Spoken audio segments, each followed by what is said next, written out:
you.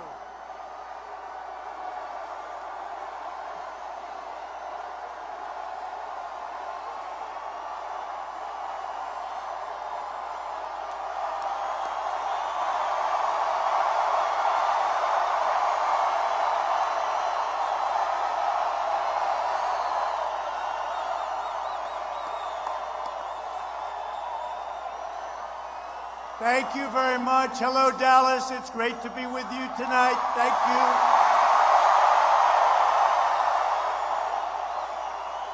And I am thrilled to be here, deep in the heart of Texas,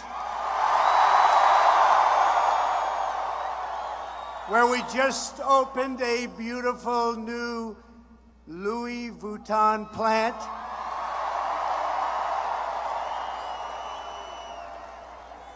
But I'm with the freedom-loving patriots of the Lone Star State. I love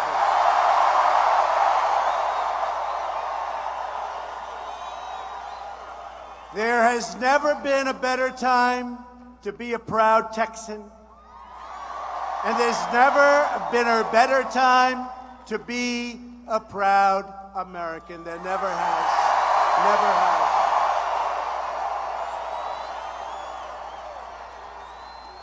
So I came from a small town, Alvarado, Texas,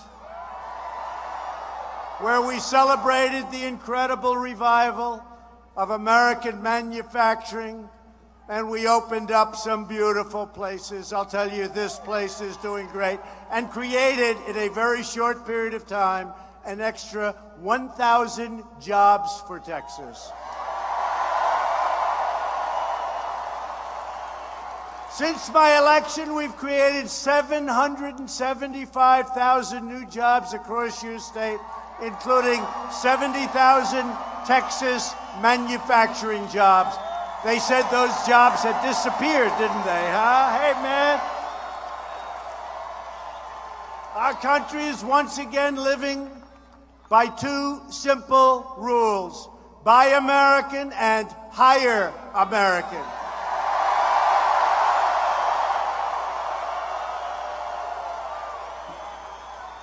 The economy is booming, our people are prospering, our country is thriving, and our nation is stronger than ever before.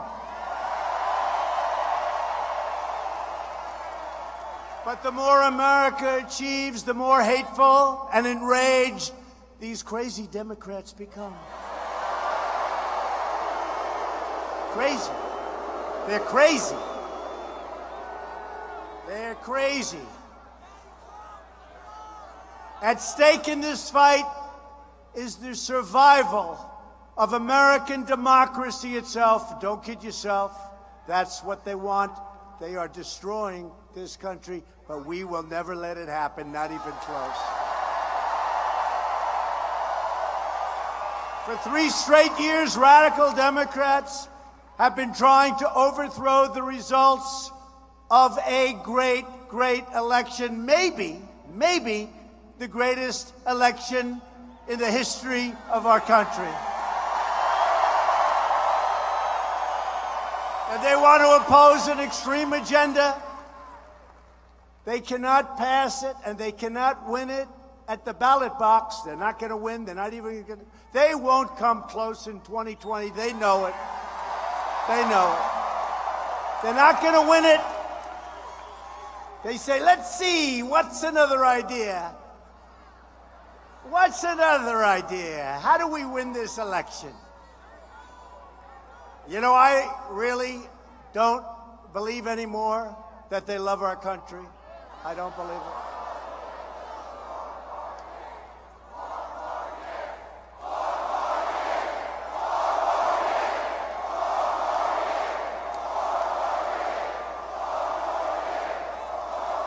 Crazy Nancy.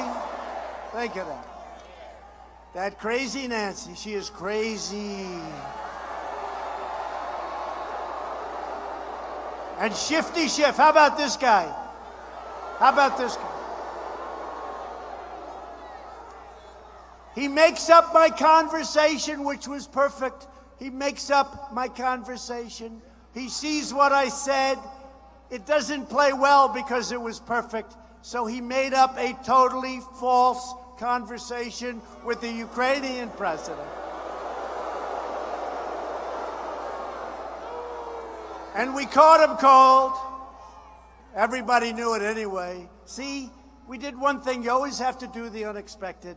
They never thought I'd release the conversation with the Ukrainian president.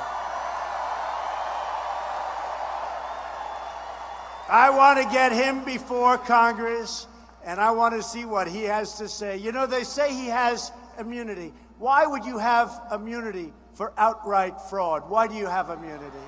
Why? He's a fraud. We're fighting a campaign against leftists, socialists, and globalists who want to return to reckless wars, open borders, rampant crime, and totally disastrous one-way trade deals. We're changing that one around very quickly. They believe America is the world's piggy bank and that your tax dollars should subsidize the economy, military, and defense of every other nation in the world but our own. It's not happening anymore. Our political opposition made its fortune selling out our nation and its citizens, and you know that's what's been happening, and that's why 2016 was so important, and that's why 2020, I can never say it's more important, but you know, it's like the roots of a tree. You plant a baby tree, it's got to catch.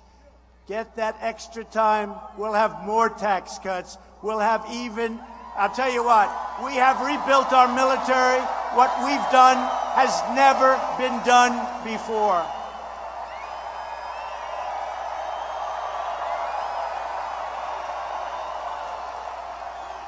The do-nothing Democrats have betrayed our country, and that great betrayal is over.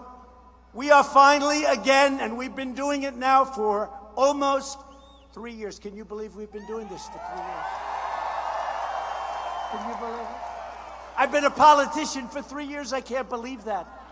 I never thought I'd be called the politician. I don't like it, but it is what it is. But we're finally, again, putting America first.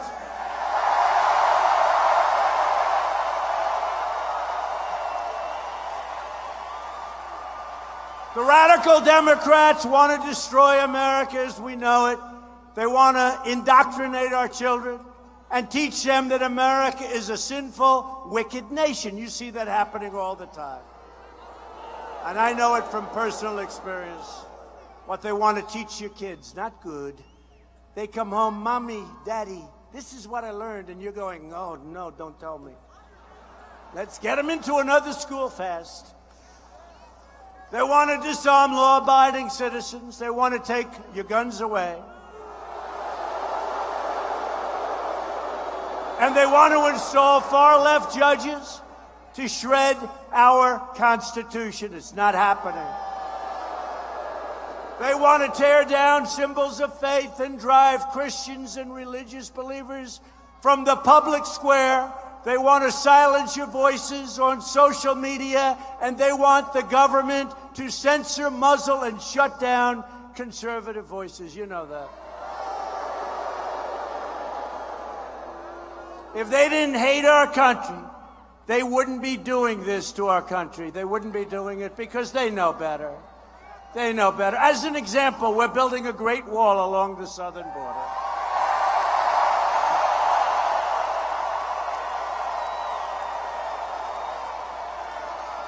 And it's going up rapidly. Going up.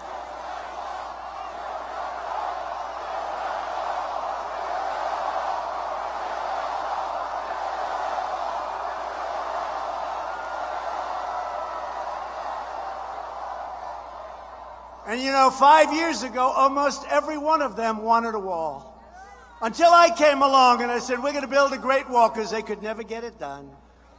And then they stopped the funding. They made it almost impossible.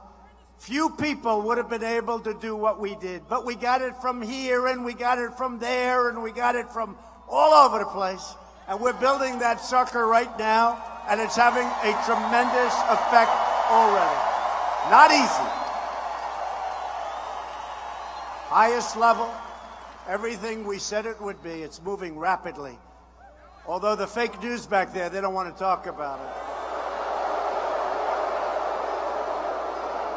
They don't want to talk about it.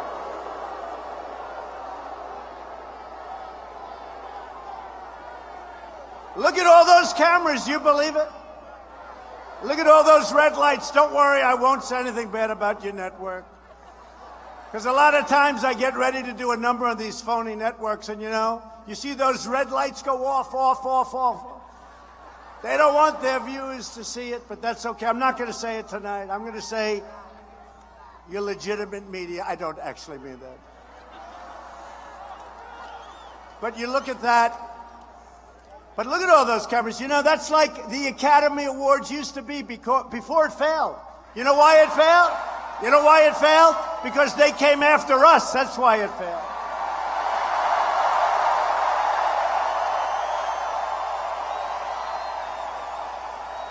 It failed because they had stupid people saying horrible things about us. Stupid. Stupid people. They are stupid people. And their ratings have dropped like a rocket. I love seeing it, I'm telling you. Love it. But no matter how hard they try, they will fail, because the people of Texas and the people of America will never surrender our freedom to those people right there.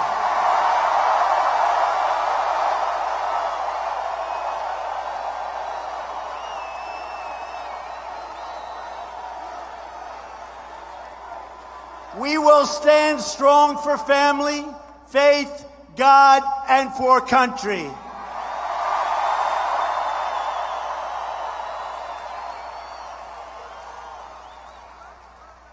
Last week, a very dumb Democrat candidate for president, that's the end of him in this state, pledged to revoke the tax-exempt status of many churches and religious charities.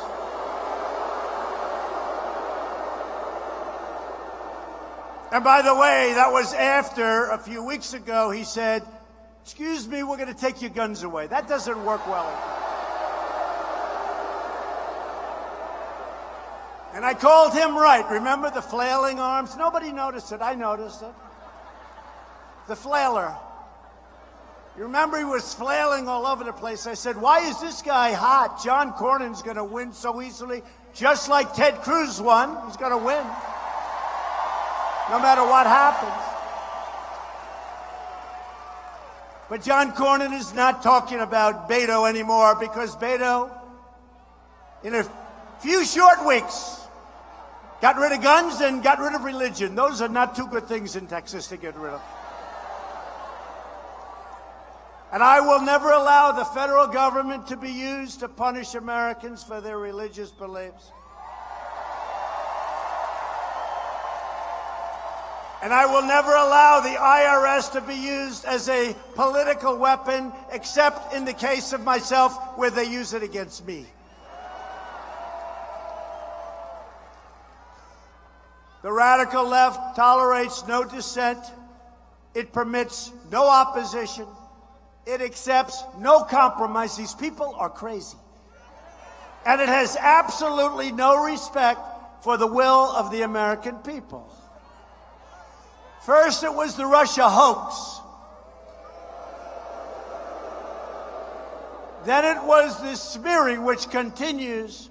That disgraceful, disgusting smearing of a fine man, Justice Kavanaugh. And now they continue the outrageous impeachment witch hunt with nothing. With nothing. They come after me, but what they're really doing is they're coming after the Republican Party, and what they're really doing is they're coming after and fighting you. And we never lose.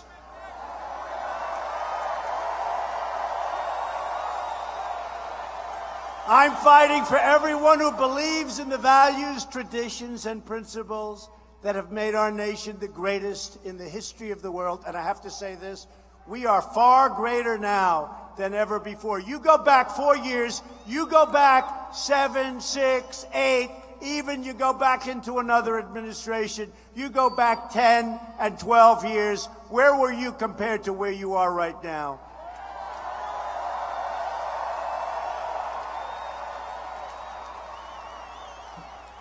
So we must hold the Democrats accountable for their lies and their corruption. They are corrupt people.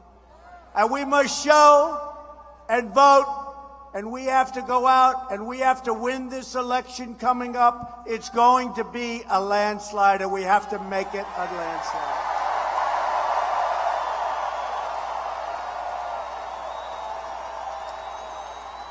Today's do-nothing Democrats, they don't do anything. Where's the USMCA? Everybody wants it. The Democrats even want it. And Crazy Nancy won't let anybody vote on it. She's nuts. Today's Democrats believe anyone who opposes them must be crushed. It's not just like, let's win. You know, I have to say this. The Republicans, and I'm not sure I like this because my life hasn't been this way, but the Republicans play a much softer game. They really do.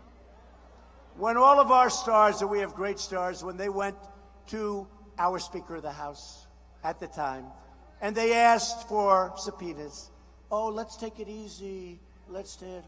Okay. I mean, I get that too. She hands them out like it's cookies. Here, subpoena. I heard a commentator who happens to be standing right there the other day, doesn't like us at all, but said, I've never seen anyone hand out so many subpoenas. I have people getting subpoenas I never heard of. I said, who are those people? Never saw anything like it. It's a disgrace what they're doing to our country. And we became, because of what they do, not the Republicans and not what we've done, because what they've done and what they see, when people come to my office, which is now the Oval Office, which is your office too, presidents, prime ministers, kings, queens, I hate to say it sometimes, dictators, they just don't like to go by that title. They say, sir, congratulations, sir, on what you've done. Congratulations on what you've done. It's incredible. Your economy is the greatest on earth. And let me tell you, if my crooked opponent would have won the election, right now, China would be by far the #1 nation from an economic standpoint in the world. We've gone up trillions of dollars. They've gone down trillions of dollars. And we are so far #1, so far, that they'll never catch us if we are smart right here.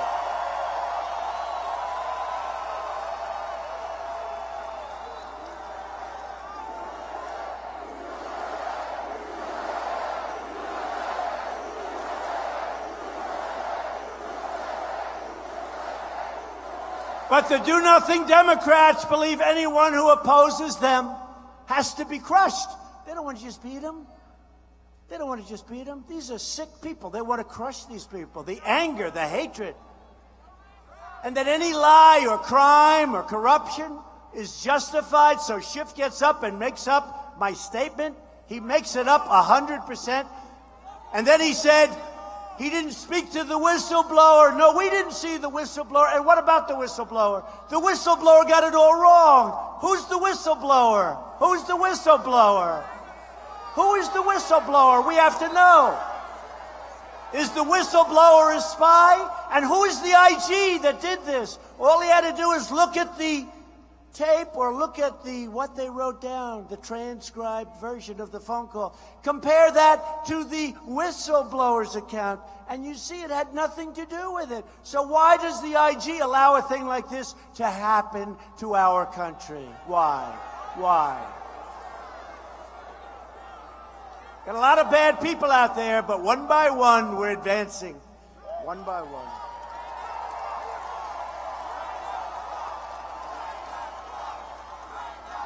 Just look at the terrible foreign corruption of the Bidens. I hate to talk about him. You know why? I don't think the guy's got a chance. Sleepy Joe, I don't think he's got a chance. I don't see it. I don't know. I've got these great, brilliant senators over here. I have all these congressmen over here. Fellas, I don't think he has a chance. I'd like him to. I'd like him to. You know, I thought Pocahontas was gone, left in embers. You got to give her credit. Those embers, they kept going. Now it looks like she's doing better. But I don't think Joe has a chance. But did you see the other night where CNN, in a totally unsubstantiated statement, the president said this about you. We're so sorry he said that. His son walked out with $1.5 billion from China. These were not the same Chinese people I just dealt with, I will tell you that.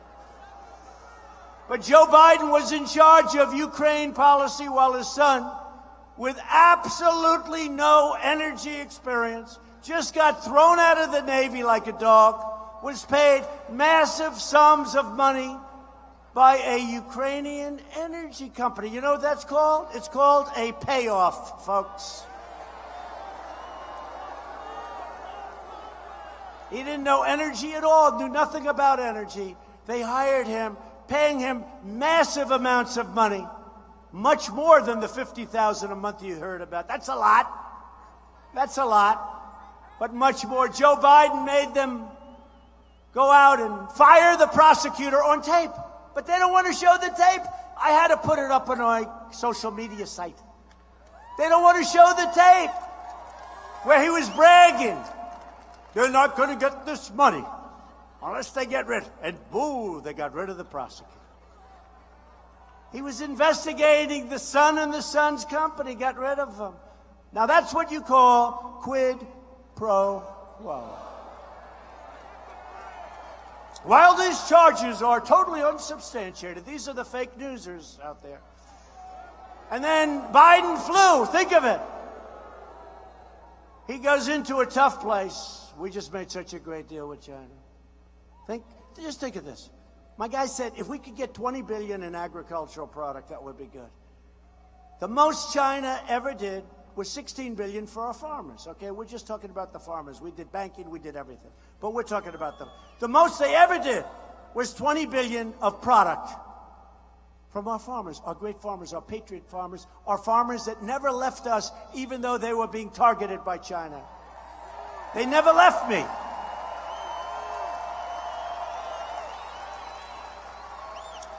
So they wanted 20 and China agreed. And I said, nope, no good. I want 50 billion, not 20 billion. 50. So my guys say, sir, we have a problem, sir. Our farmers cannot produce that much. It's true. I said, tell them to go out and get bigger tractors, right? John Deere case, Caterpillar, all American, only American tractors. We only buy American tractors. Go out and get bigger. So now China's agreed, they've already started buying. Hopefully the agreement gets signed sometime prior to a big summit that we have with President Xi and others in Chile. So that's in about 4 weeks. But think of this. They said, sir, they can't produce $50 billion. I said, I want the farmers to tell me.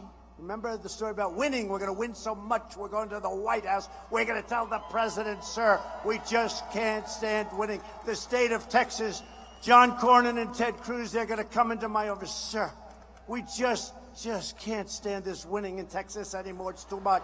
We can't handle it. Well, that's what I want from the farmers. I want the farmers to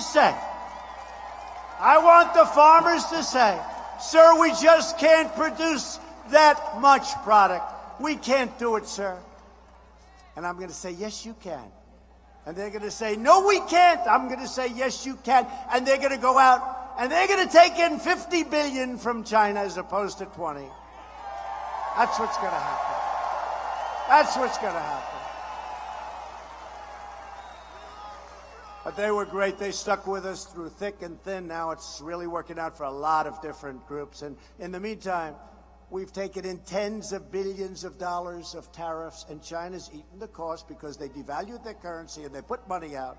Tens of billions of dollars. It's cost us nothing. Billions and billions and billions. And you know what I did for the farmer during the lean times? I gave them $16 billion last year and $12 billion the year before.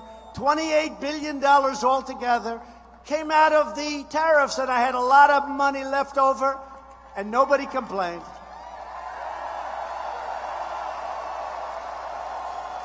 And you know our farmers didn't want that money. Our farmers didn't want it. True story. Everybody comes for money. Countries come for, everybody wants money, right? They all want our money. The farmers said, sir, we don't want this money. It's a subsidy. We don't want it. I said, no, it's not a subsidy. You're being targeted unfairly.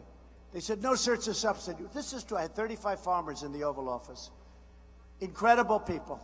They didn't want it. They said, sir, just give us a level playing field. So now I gave them a field that's more than level. It's level like this. Nice and easy. Nice and easy. But the farmers, I call them the great patriots, the farmers. I never lost them. They always said, you know, yeah, I'm in trouble, I got a problem, but this should have been done many, many years ago by other presidents and other leaders. And we lose, for many years, $500 billion a year with China. And many other countries, we lose billions. We lose with everybody, but that's all changing now. But we lose 500 billion, not million. 500 million's a lot, right? We lose 500 billion. And you know what? It's a disgrace that that was allowed to go on for 25 years. It was a disgrace. Disgrace. But now we're taking in billions of dollars. They've had the worst year they've had in 27 years, and we're having the best year we've ever had, so that's good. That's good.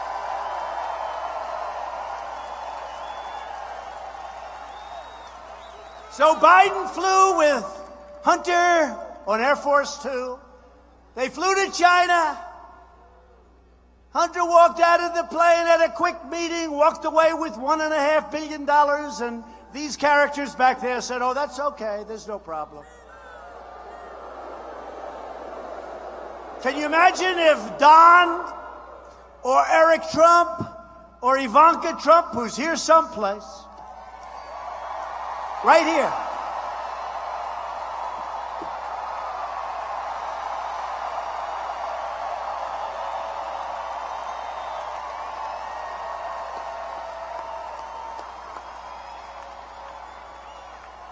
and by the way, our great First Lady is home watching this. She said, this is the most exciting thing I've seen in a long time.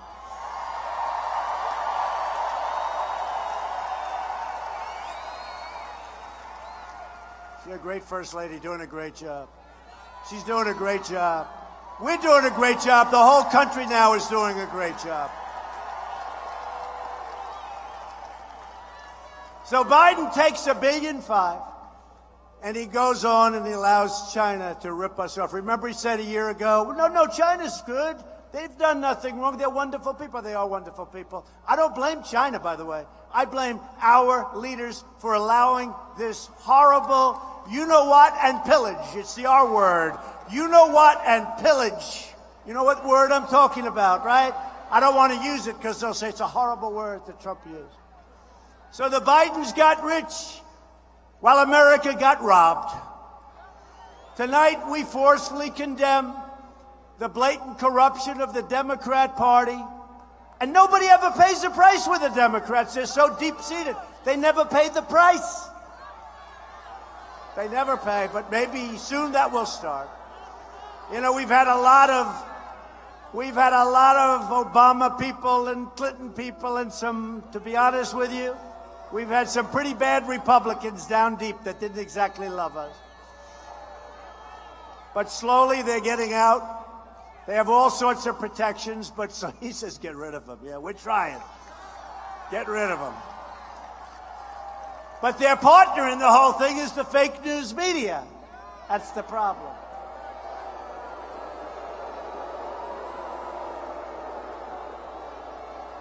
Because the Democrats and the fake news media, it's a partnership. Remember that. And you see it all the time.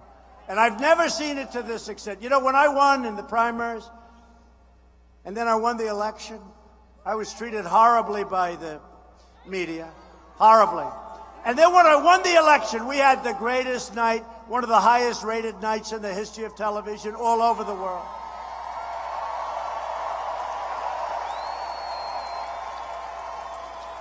And I won and I said, oh, the great thing. I said to Ivanka, I said to the First Lady, I said to anybody that would listen, I said, listen, this is so great. Finally, we, all of us, we're going to be respected by the media. And you know what happened? They got worse. They're worse now than they ever have been. They're crooked as hell. They're worse now than they've ever been. They're crooked.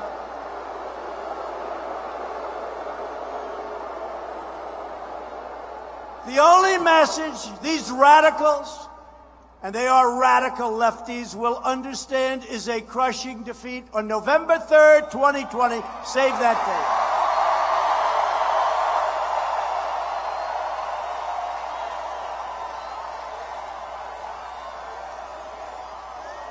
With your help, we will win back the House, we will keep the Senate, and we will keep the White House in numbers like they haven't seen in a long, long time.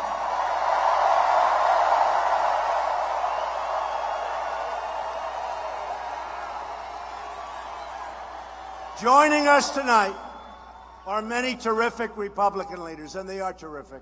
And frankly, if they're not, I'm not going to introduce them, okay? But we have some great leaders, and you have great leaders in Texas. Great leaders. And they love Texas. So a friend of mine, a guy that a lot of people weren't so sure, we had this unbelievable relationship. In fact, when Ted Cruz held a rally in Washington, he said, could you come to my rally? And everybody thought, these people thought, that was strange. They said to me, well, when is the fighting between these two? Because we really like each other. When's the fighting going to start? Right, Ted? They said, when is the fighting going to start? And I said, don't worry, it'll start. And when it does, it's going to be vicious. And it was vicious. And now we love each other again. He's great. Ted Cruz.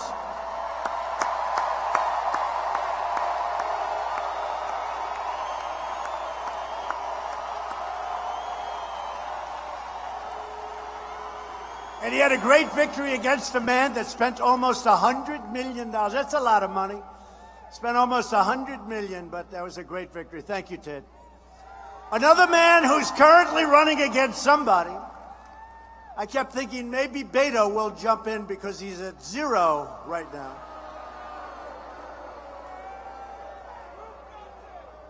We hope he's going to jump in. Remember, no religion and no guns. I think that's not good.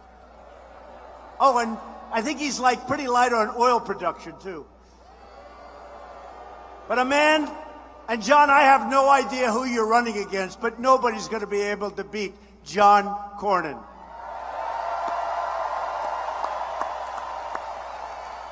He's a good man. He's a good man. Thank you, John. And we have a lot of Congress people here. We have a woman who's fantastic, who's been a fan of ours right from the beginning, Kay Granger.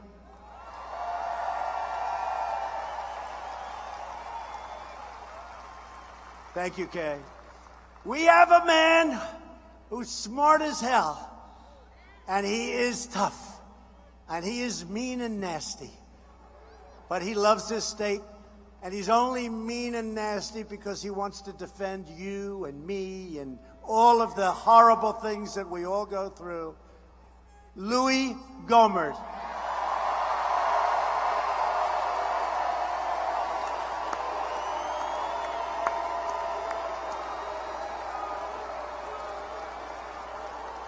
Louis.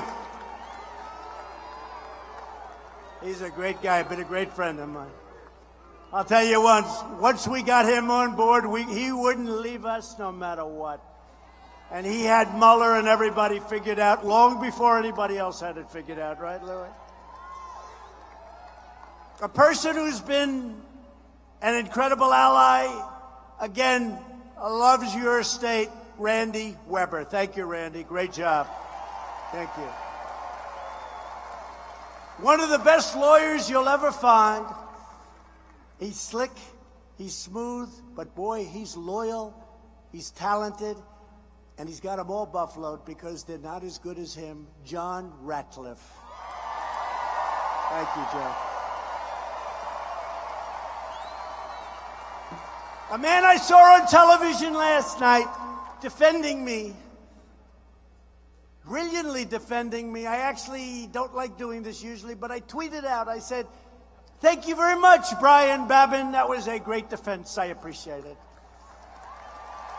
Thank you, Brian. That was great last night. See, I put a tweet out because it's easier than making a phone call and talking for a half hour. Thanks, Brian. I just said, thanks. And you know what? He'd rather have that too, actually, right? And Lance Gooden, special person, Lance Gooden. Thank you, Lance. Thank you, Lance. And Lance was one of 60 people that stuck in there. He was unbelievable. And Ron Wright. Thank you, Ron. Great job. Great job. These are great people. These are great people, along with Republican Party chairs and all of these total winners. Here's one, Ronna McDaniel. I'll tell you what. You know, Ronna was the head of Michigan. Michigan hadn't been won by a Republican for decades. And it was tough. They all said you couldn't win Michigan. I said, why? We're getting these massive crowds. Why? And she was in charge of Michigan. And I said, I want you to do me a favor. Find out who this woman is. She's driving me crazy. She calls me. Just one more trip, sir. One more trip. Who is she? Who is she? And it was Ronna. And we won the state of Michigan. We won. And when it came time to picking somebody to head the RNC, Republican National Committee, I said, what about that woman that drove me crazy from Michigan?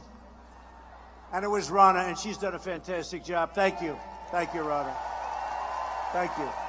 She's fantastic. And a great governor from your state. He's a great, great man. And a friend of mine. And together with your Lieutenant Governor, Dan Patrick, I mean, you had a hurricane 2 years ago now. They still keep calling me for money. Sir, could you give us another one? The governor called up. Dan was there.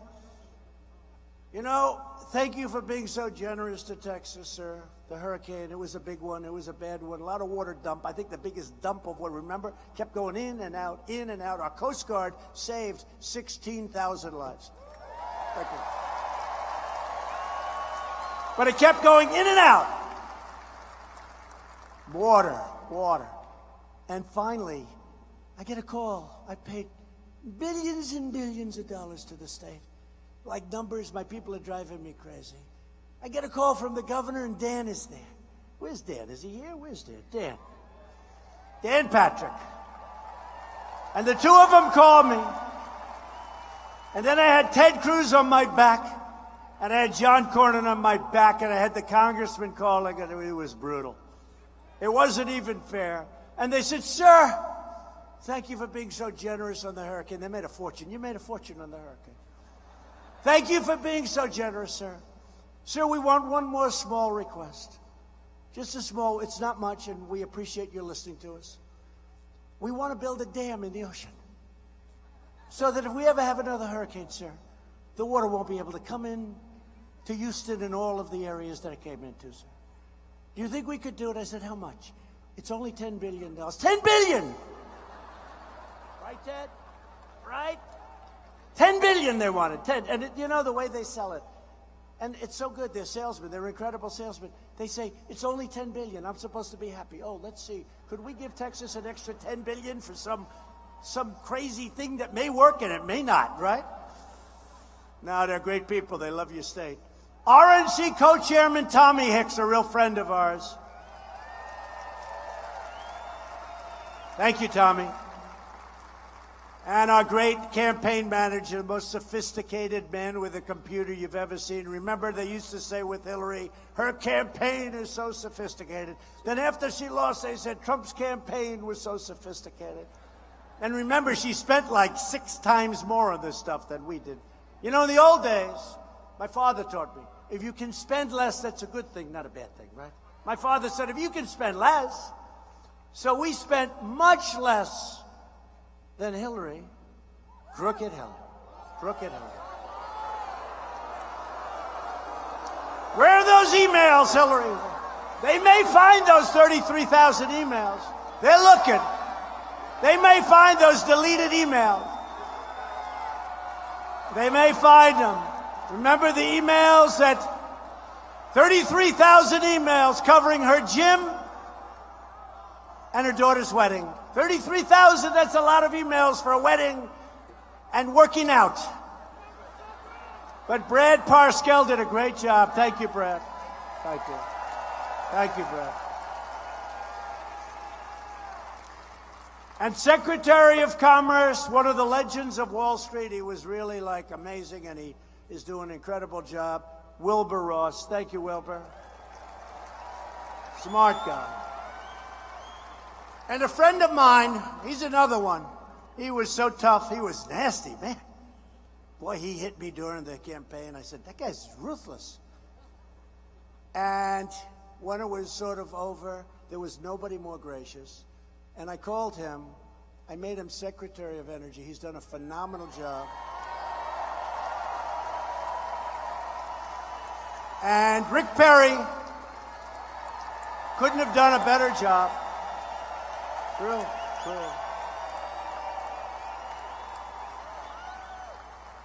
And he's going to be leaving at the end of the year and probably coming back here. Whatever he does, it's going to be successful. But he spent 3 years with us, and I want to thank you, Rick. What a job you've done. Thank you. What a job he's done. He was also a great governor of Texas, that you know. In everything we do, we're fighting for the faithful citizens of this country. This includes putting a stop to the catastrophic era of endless wars. Endless wars. They don't stop. They don't stop. They go on forever. We become policemen. We end up becoming police. We're policing these countries. That's not what it's about. We've spent $8 trillion in the Middle East. Thousands of American soldiers have lost their lives. Tens of thousands more have been severely wounded. And in all fairness, the other side has lost millions of people. Millions of people. Think of it. These wars brought mass chaos, instability, destruction, and death. Today, we choose a different path. We had tremendous success today. I don't know if you've seen.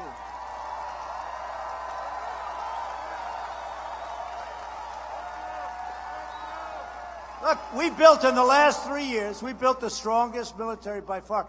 And I told the story, I was embarrassed to tell it, but now I'll tell.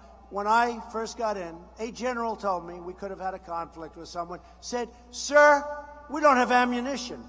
And I said, I never want to hear a president, I just never want to hear somebody have that statement made to them again as President of the United States. We don't have ammunition. Think of how bad. Now we have so much ammunition, we don't know what to do with it.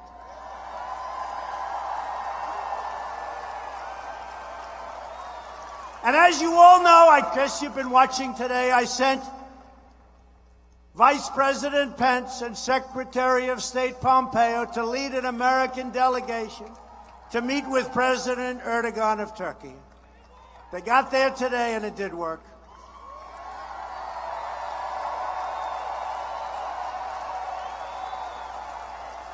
Without spilling a drop of American blood, not one drop of American blood.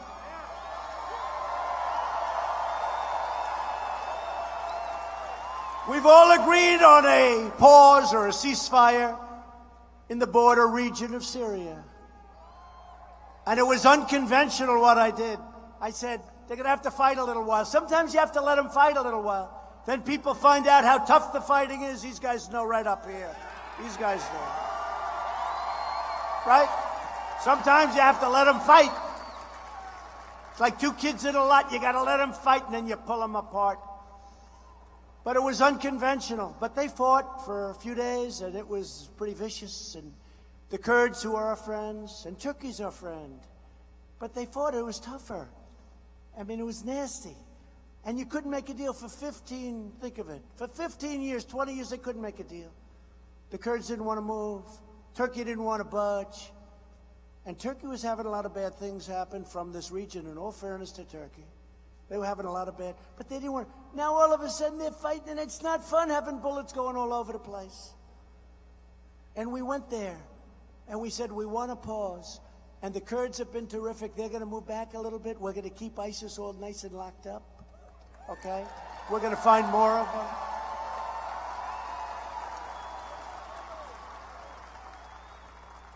And Turkey's all set, and President Erdogan was great, and we're going to take the worst sanctions and tariffs and everything that I put on the country. We put the worst. I mean, I don't think they could have economically survived, but that doesn't matter. President Erdogan was a gentleman. He understood it. But without a little tough love, you know what tough love is, right? Without a little tough love, they would have never made this deal. President Obama lost 1 million people in the area. 1 million people. 1 million people. So now we're during a 5-day period, we're going to see if we can get it all finalized. And I think it will be. I think it will be. So Turkey's going to be happy. The Kurds are going to be happy. ISIS is going to be unhappy.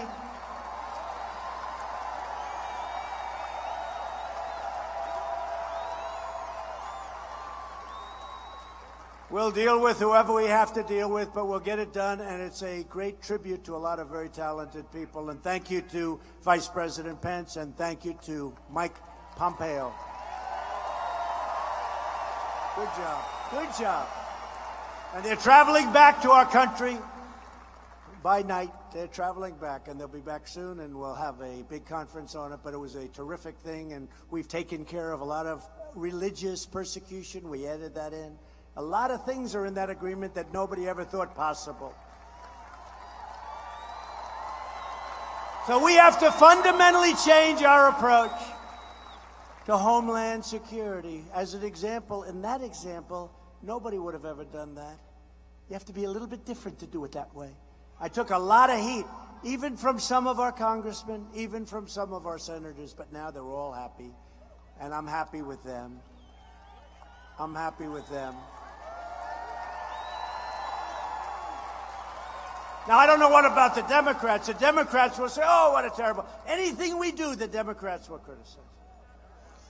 If I said, like on the China deal, we get Beijing for $1, they would say, what a terrible deal. It just doesn't work with them. You know, the wall, we spent so much time with them on the wall. And I realized about 2 weeks ago, all I had to do was say, we will never build the wall. And they would have come through and they said, we demand that you build it. It would have been so much easier. Right? Would have been so much easier, Ted. Would have been so much easier. American combat troops should not be at the center of ancient sectarian conflicts all over the world. Bring our soldiers back home. Bring our soldiers back home.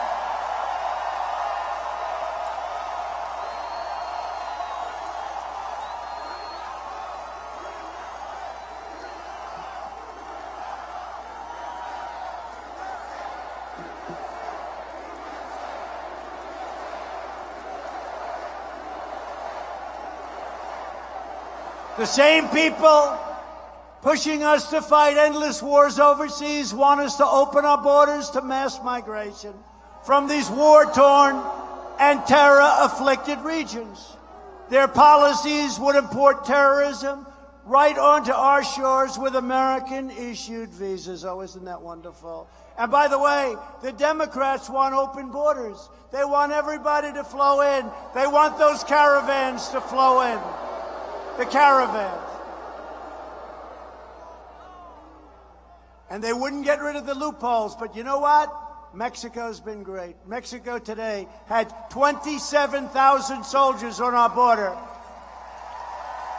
And we've stopped this horrible migration of people. And many of them are bad people.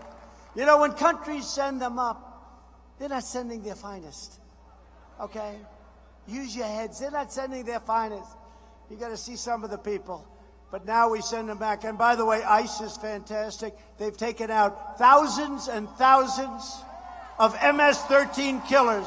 They've taken thousands of killers and brought them back.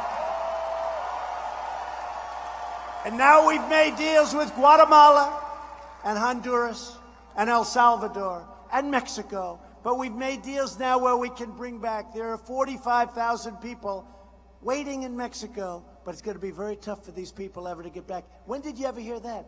Used to have no people waiting in Mexico. They just flood.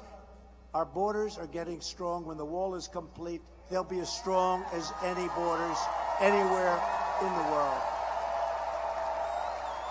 My administration believes in a simple principle. The best way to keep foreign terrorists out of America is to deny them, just deny them, admission in the first place. It's really pretty simple. And that is why I've imposed, and we had passed, and we won at the United States Supreme Court, a travel ban on some of the world's most dangerous countries and places. But if Democrats seized power, they would throw the floodgates wide open, wide open. We would have people coming into our country. Look at what's going on in California, and the people of California don't want it. They say, come into California. We'll give you free health care, free education. Why wouldn't? I may even move to California if they keep going. No, but all it does is it brings everybody in. What's wrong with these people? We're rebuilding our military stronger than ever before, and we are not going to deplete it again on stupid, senseless, endless wars.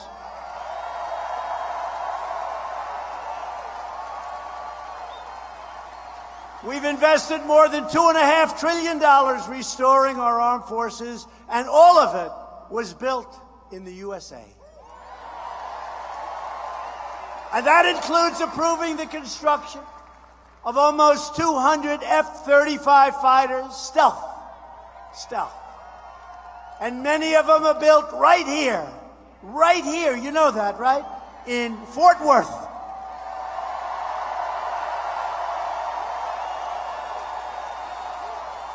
As we restore our security, we're also restoring our prosperity. America is winning again, and America is respected again.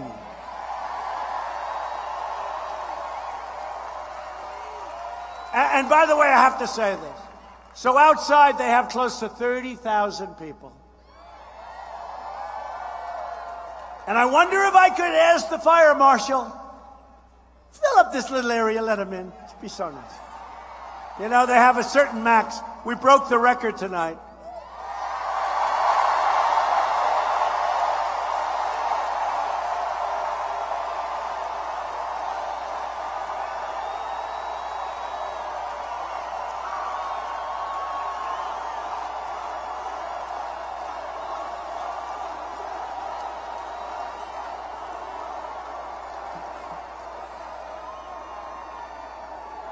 Good place.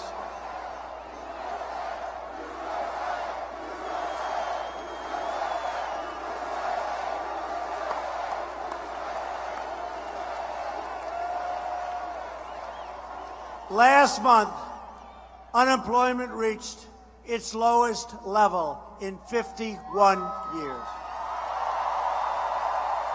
7 million Americans have been lifted off food stamps since the election. What a great. 1.3 million children have been lifted out of poverty. Think of that.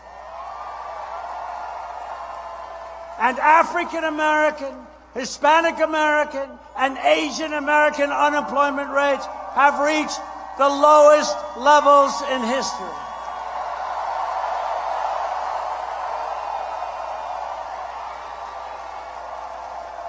Our great Hispanic American population has reached a poverty level which is an all-time low in U.S. history.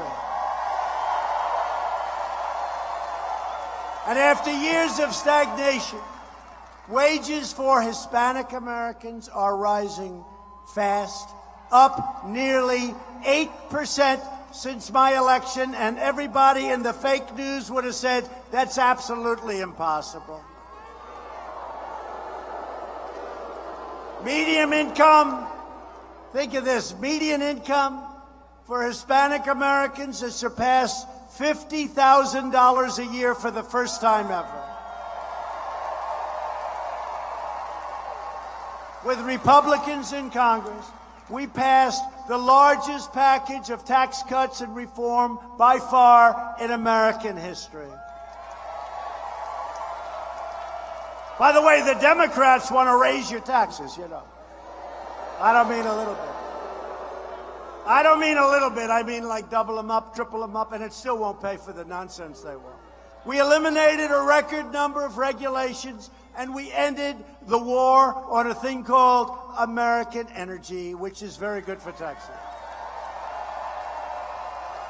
Since my election, natural gas production in Texas has increased 35%, and oil production has increased by 60%, 60. And the United States is now the #1 producer of oil and natural gas anywhere in the world.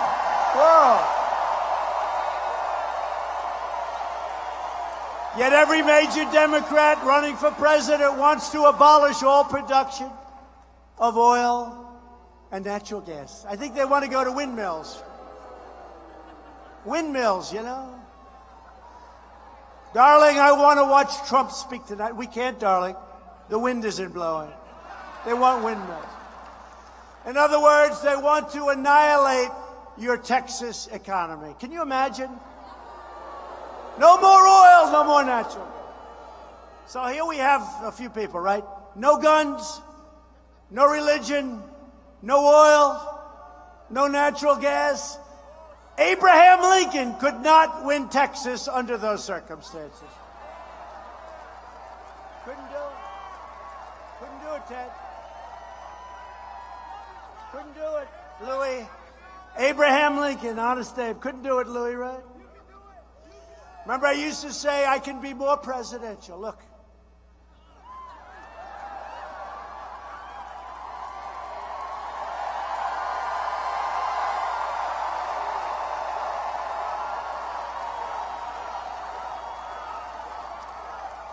I've always said I can be more presidential than any president in history, except for honest Abe Lincoln when he's wearing the hat. That's tough. That's tough. That's a tough one to beat. No, it's much easier. Being presidential is easy. All you have to do is act like a stiff. Look.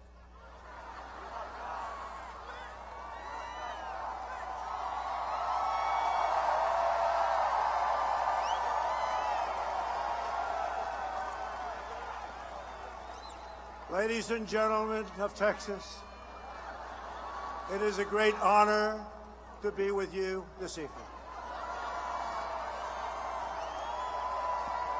And the media would love it, and everybody would be out of here so fast. You wouldn't have come in the first place when you get right down to it. But Democrats will never get that chance because Texas will never give it to them. Texas is not good.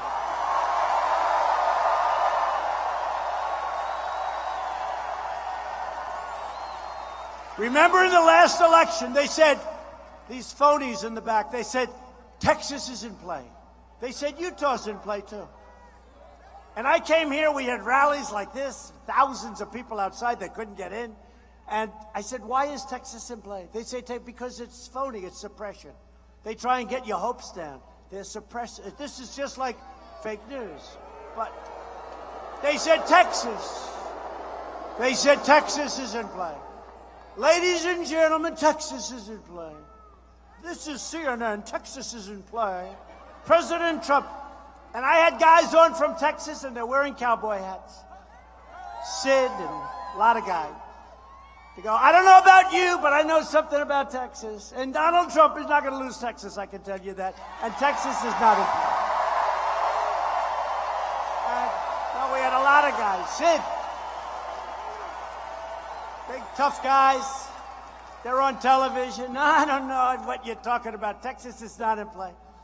And then that great November 8th, we had that great, great night. And The polls close at 7 o'clock. And usually they have to take hours and, sometimes at least, even if it's big, they take a half an hour. The Texas polls have closed. And, usually if it's close, it takes hours. And if it's not even just like so close, it takes a long time. So they go, ladies and gentlemen, the polls have closed in the state of Texas. Donald Trump has won the state of Texas.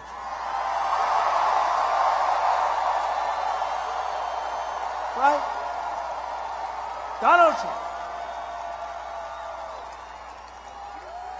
The polls have closed in Utah. Remember the guy with the shaved head? He was going to be my competition. Even Hillary beat him. Now he's on these talk shows knocking the hell out of me all the time. No, even Hillary beat this guy in Utah, right? Hillary came in second. I came in first by a lot, but that was another one. Too close to call. Except, ladies and gentlemen, Utah, the polls have closed. Donald Trump has won the state of Utah. It is in the same state. And we won by a lot. We won by a lot. And we won Florida, and we won South Carolina, and we won Georgia, and we won North Carolina, and we won Pennsylvania. We won a lot. Remember these phony people? There is no way to get to 270. You had to get to 270. So I kept going to Maine. I love Maine. But Maine 2, you get 1. It's cut in half. Maine 2, you get 1. I went there 4 or 5 times because they got me up, the phonies, they got me up to 269, couldn't get to 270. So I went there. I won, by the way. I won Maine 2. I got 1. But I went there, and I went there a lot. That's the beautiful thing about the Electoral College. You go everywhere. You don't just spend it 3. And, winning the popular vote would be much easier. I'd rather have that. I'd go to 4 states and relax. I went to 21 states. Good. I used to be a believer in the other, but I think winning it's like you're a track star. You're working out for the 100-yard dash or the mile. It's a different form of training. It's a different form. But we did great. They said, he cannot get to 270. And they were right. We got to 306.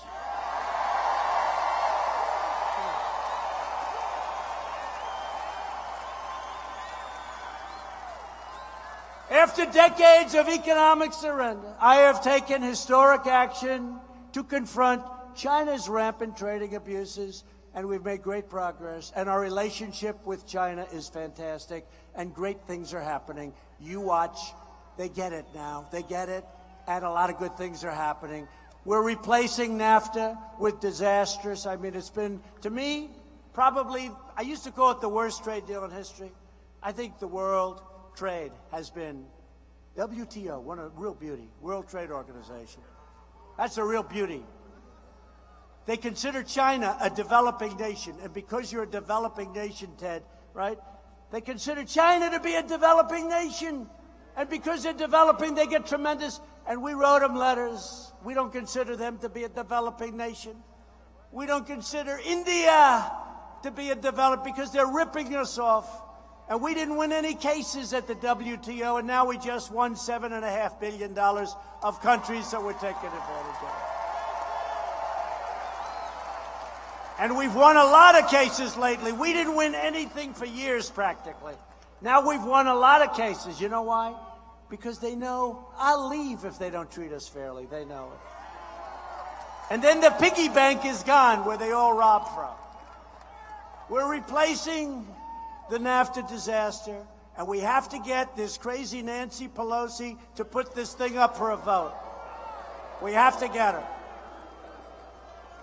And the USMCA is a giant victory for Texas farmers, ranchers, manufacturers, workers, and oil. The Democrats should pass it. Overwhelmingly, they will. But Nancy has to put it up for a vote. Do nothing, Democrats. Do nothing. Nowhere is the Democrat betrayal of our nation more dramatic than on immigration. In recent debates. Did you see these debates? You believe what I'm competing with? I don't know when I had to compete with Ted Cruz, that was brutal. You know, he was the national debate champion. Story I've never told. I never did that before, right? I ran for office. All of a sudden, I'm supposed to be debating tomorrow night. I said, who are these people? The hell, I don't know all of them. I know a lot of them. I contributed to a lot of them. They used to treat me very nice when I contributed to them. Not so nice when I was their opponent. It changed a lot. But I said, let me see. I want to see who are these people. I'm going to a debate. I never debated. My whole life has been a debate, but I never debated like with a podium and this and that. So I said, who are they? And we had 17 people, plus me. We had 18. It was actually not 17, it was 18. Remember? Gilmore. Nobody remembers him. But we had 18 people.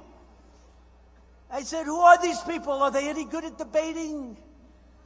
And I hired a debate coach. And he lasted for about 10 minutes. I said, this guy knows less than I do. He didn't know anything. He didn't know anything, it's true. He said, never, ever interrupt while they're speaking. I said, okay, coach, put me in, coach. And after a couple of those statements, I mean, you can't beat Ted Cruz if you don't interrupt him. It's impossible. But it's true. So let me see the cards, let me see the whole thing. I want to see it. I need help. I'm going to be debating in front of millions of people. And everyone's saying, do you think Trump's going to be able to debate professionally? I said, let me see these cards. And all of them, he was president of his class. One guy was a good debater in college. He was this, he was okay. But they give me the first card, Ted Cruz. And it says, national debate champion from Princeton. Is that right? And then national debate champion from Harvard. I said to my wife, first lady, potentially, I said, my potential first lady, I got a problem. I said, some of these guys are okay. They were only president of the class. Almost all of them ran for president of the class. I never did. I like playing baseball better.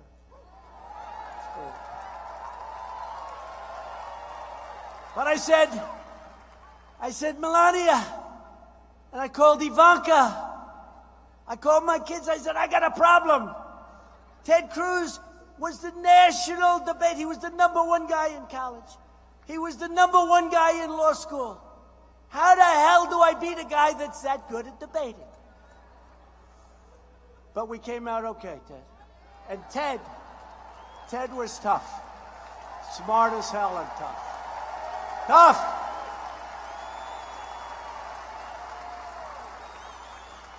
Good man. But it is true. The first card I looked at, seriously, was Ted Cruz, and he was literally, national debate. He was the best in all of college and in law school. And he's a talented guy. In recent debates, you see these people up there. They're not Ted Cruz, believe me. Hey, Ted, you should turn Democrat. You would win in that group, right?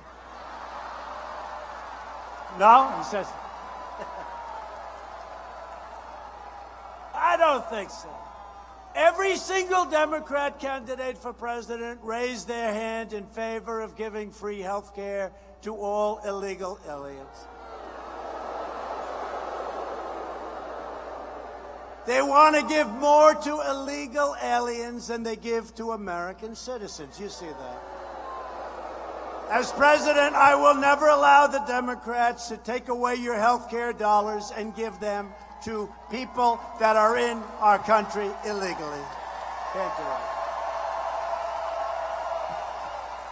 it. In fact, I just signed an executive action to protect American health care benefits for all American citizens.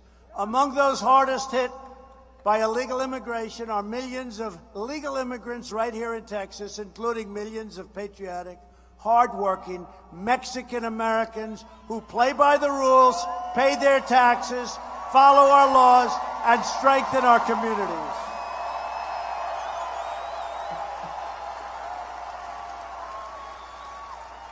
Whether you are a first generation or 10th generation, and every American citizen. And you do. You've been treated so badly, but you're not being treated badly anymore, you know? We got rid of the individual mandate from crazy Obamacare. Every American citizen deserves a government that defends your jobs, your safety, your family, your borders, and is always loyal to you for a change. We're loyal to you.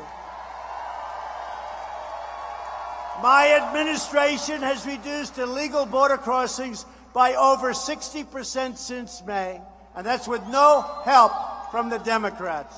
They won't close up the loopholes. They won't close the loopholes, and we could do it in 15 minutes.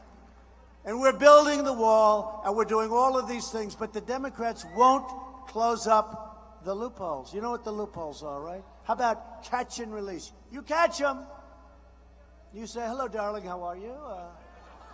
Could you please give us your name and phone number? They don't have a phone.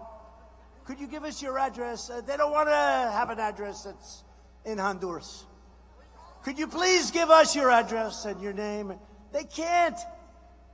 They said, that's okay. We catch and we release. And they go into our country. And then we are getting them out of the country. And you know what? Some are very good people. Some are unbelievably dangerous and bad people. And we're focusing on the bad, and they're getting the hell out of our country, okay? While we're fighting for shared priorities, the American people, the Democrat Party, has never been farther outside of the mainstream. They've gone nuts. Every Democrat running for president is pushing a health care agenda that would utterly eviscerate Medicare. My administration will always protect Medicare for our beloved seniors, and we will always protect patients with pre-existing conditions. Our ambitious campaign to reduce the price of prescription drugs has produced the largest decline in drug prices in over 51 years. People don't talk about it. The press will not talk about it. We have news conferences. We tell them this. They will not put it in the press. You have no idea how dishonest the media is. You have no idea.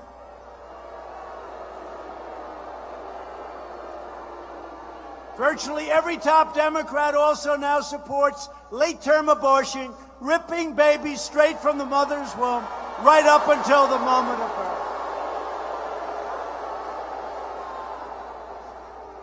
And that crackpot governor from Virginia executes the baby after birth. You saw that, right?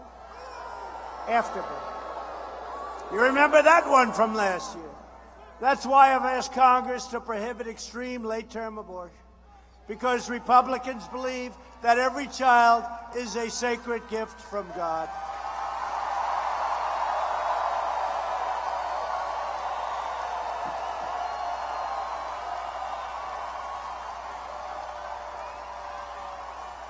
Democrats are now the party of crazy politicians, high taxes, high crime, open borders, late-term abortion, socialism, and blatant corruption. They're corrupt, like Schiff is corrupt. He's corrupt.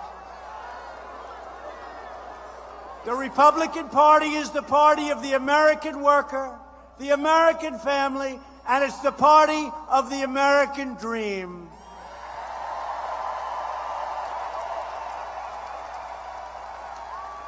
It's also the party of Honest Abe Lincoln. We forget that. We gotta use that more often, don't you think? You know, Honest Abe. I liked Honest Abe. We've confirmed. He says, Honest Donald. Thank you. Explain that to them. You're right.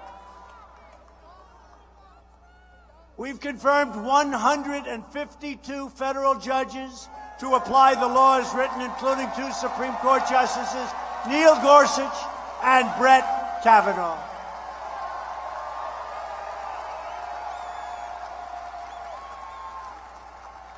You know, when I got into office, they say the most important thing a president can do, I actually think it's defense. But they say is the appointment of federal judges. So when I got in, always when you get in, there are none. How many do you have? I have none. None. So I got to say, how many federal judges do I have? Sir, you have 142 federal judges. You don't understand the question. That's impossible. That would mean that President Obama didn't appoint 142 judges. You get none. Or you're doing a bad job as president because you're representing a different philosophy. Very different.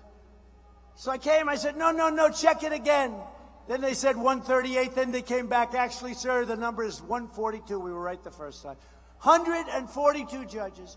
Within 2 months, we will have John and Ted and all of these great congressmen. We will have passed 182 federal judges.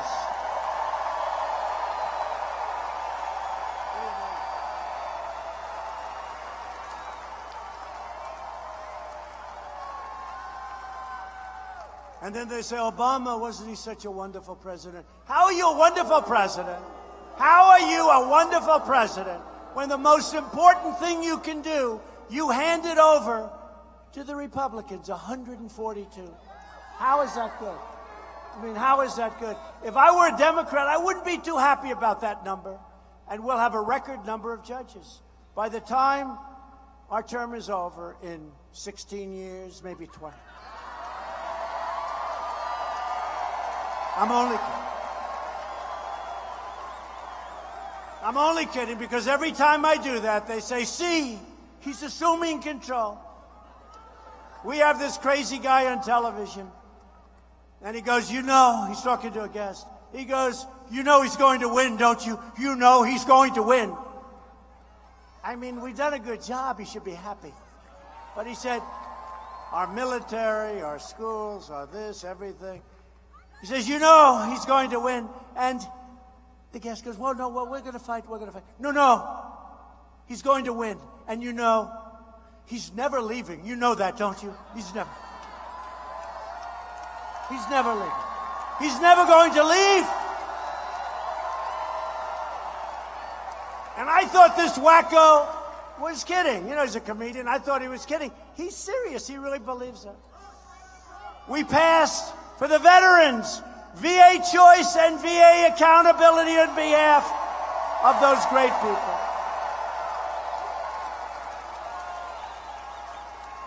They've been trying to pass it for almost 50 years. They couldn't get it done, but those guys right there and me, we got it done. And to protect America's security, I withdrew the United States from the horrible, one-sided Iran nuclear deal. I recognized Israel's true capital and opened the American embassy in Jerusalem. And we also recognized Israeli sovereignty over the Golan Heights.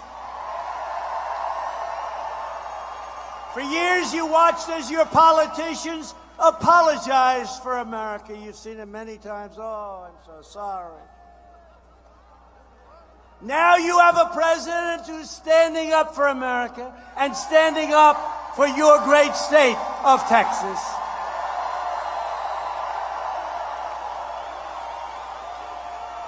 You must never forget the 2020 election is about one thing, and it's coming up fast. It's about you. It's about you. One thing about you. I'm doing this for you. You know, we had in 2016, I really believe it was maybe the greatest election. I guess George Washington was good, right? But that was easy. And by the way, he did even better percentage-wise in judges than I did. He had 100%. But we could have 50%. That's not bad. And I had many more than he had. So I guess you got to give George Washington, what do you think, Ted? You got to give him something. I'd say Honest Abe, that was a pretty good election, right? Andrew Jackson, they say ours topped Andrew Jackson. But Andrew Jackson was a good election. But we had among the greatest elections of all time. But we have to now cement that election. Got to cement it. And once we do, it's going to be very hard to take this beautiful experiment apart. It's going to be very hard.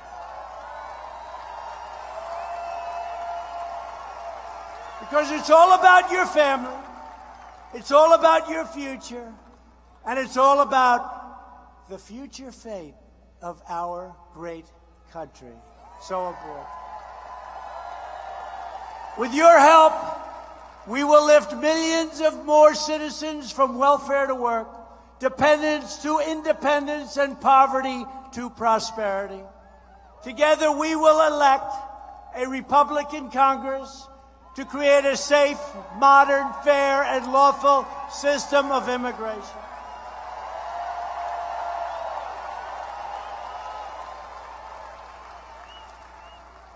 And by the way, thank you, Robert Jeffress, for being here wherever you may be in this massive. Wherever you are, Robert, where is he? He got up, he started saying, he may not be the greatest person. I said, this is like 4 years ago. I see this guy, what a mouthpiece he's got. And he's a man of God. And he said, he may not be the greatest. He may not be the most perfect Christian. He may not know the Bible as well as some of us. But he's a leader. And I love Donald Trump. I said, who is that guy? I love that guy.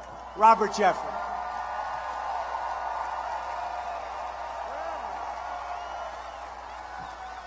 He's a great guy. Got a big group of people on Sunday mornings, too, I can tell you. We will enact trade deals that result in more products proudly stamped with those beautiful words, that beautiful phrase, I love it, made in the USA. We will achieve new breakthroughs in science and medicine, finding new cures for childhood cancer, and ending the AIDS epidemic in America in less than 10 years. We're doing that. Who would have believed we could do that? We're doing that.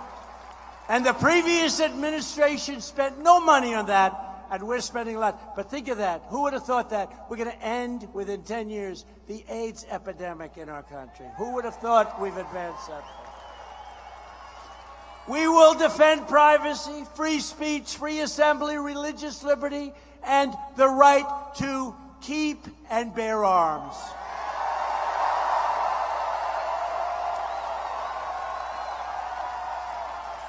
Above all, we will never stop fighting for the values that unite people all across our land and throughout the great state of Texas. This is a great state. We support, protect, and defend the Constitution of the United States. We stand with the incredible heroes of law enforcement. Thank you.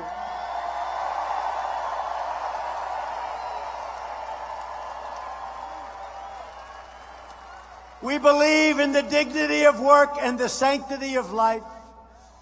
We believe that faith and family, not government and bureaucracy, are the true bedrocks of our society. We believe in the creeds of self-reliance, personal responsibility, and American independence. We believe that children should be taught to love our country, honor our history, and always respect our great American flag.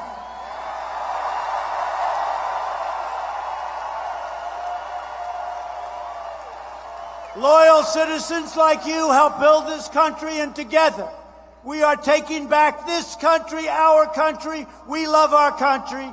We're returning power to you, the American people. That's what we've done.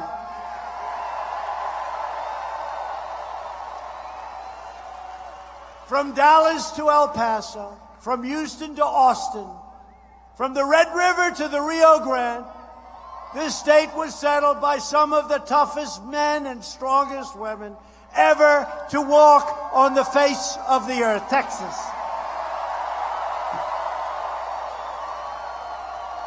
This is the state where William Travis, James Bowie, and Davy Crockett made their last stand at the Alamo. This is the state where a small band of patriots at the Battle of Gonzales, armed with a single cannon, stared down a foreign army and declared, "Come and take it."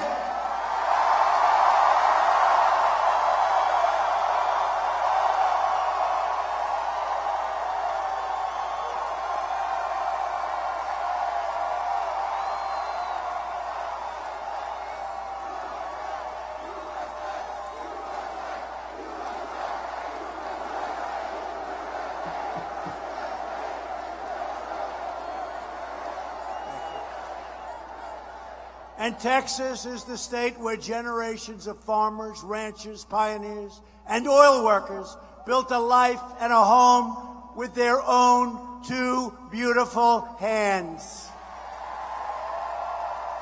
They didn't have a lot of money. They didn't have a lot of luxury. But they all had one thing in common. They loved their families, they loved their country, and they loved their God.